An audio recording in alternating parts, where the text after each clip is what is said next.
Most people assume the Honda CB77 2026 would just be another retro bike with a vintage badge slapped on it.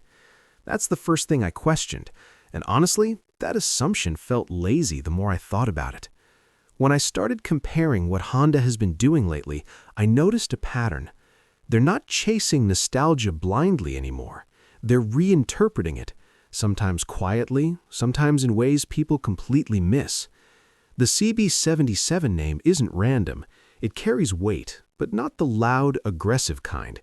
It was always about balance, usability, and clean engineering. That matters in 2026 more than ever. I compared the CB77 idea to bikes like the CB350, the CL series, and even the modern CB650R. What surprised me was how none of those fully occupied the simple but premium middle ground anymore. Everything now is over-styled or over-complicated, and that's exactly where I think a modern CB77 could sneak in. Most people think Honda would just scale up the CB350 and call it a day. I don't buy that.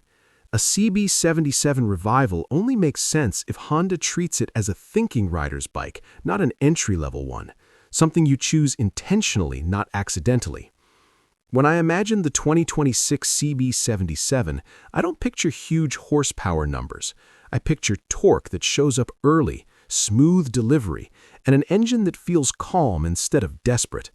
That's something I noticed riding older Hondas. They don't rush you, they work with you. Here's a misconception I keep seeing. People think modern riders only want features and screens. I disagree. I think riders want confidence, and confidence doesn't come from menus. If Honda does this right, the CB77 2026 would have just enough tech to disappear once you start riding. Good traction control, clean fueling, maybe ride modes, but nothing shouting for attention. One mistake Honda could make is overstyling it. The original CB77 was visually restrained, and that restraint is exactly why it aged so well. Most people miss how hard that is to pull off today. Simple design is risky. There's nowhere to hide. I compared it mentally to the Yamaha XSR lineup. Those bikes look great, but sometimes they try too hard to look cool. A CB77 shouldn't chase cool. It should feel correct. Another overlooked detail is ergonomics. If Honda makes this bike slightly more upright than a naked, but less relaxed than a cruiser, that's the sweet spot. A bike you can ride for an hour or for a whole afternoon without planning around it. That's a real luxury now.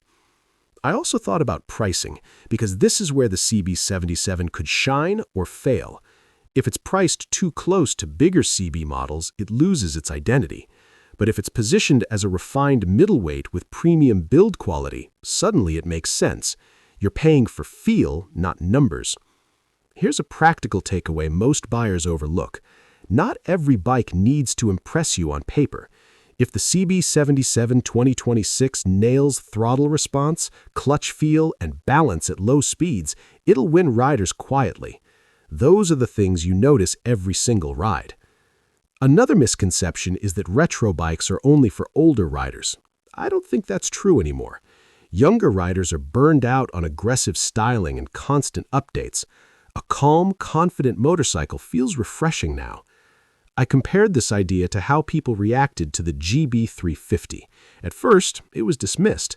Then it slowly earned respect. The CB77 could follow that same path, but on a bigger, more global scale. Not viral, not loud, just solid. One thing that surprised me while thinking about this bike is how rare honest motorcycles have become. Everything wants to be extreme. The CB77 doesn't need to be extreme, it needs to be trustworthy.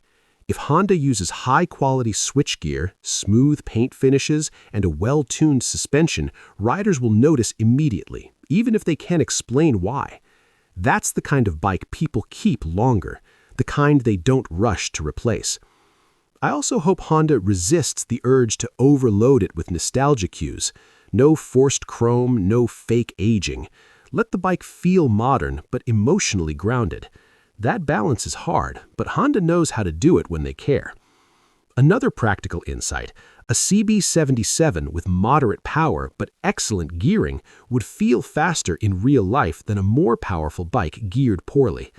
Most riders never talk about gearing, but they feel it every time they pull away from a stop. That's where personality lives. If this bike exists in 2026, I think it'll divide people at first. Some will say it's boring. Others will ride it and quietly understand it. And those riders usually don't switch bikes often. For me, the idea of the CB77 2026 isn't exciting in a flashy way. It's exciting in a this makes sense way. And honestly, the longer I think about it, the more I feel like that's exactly the kind of motorcycle we're missing right now.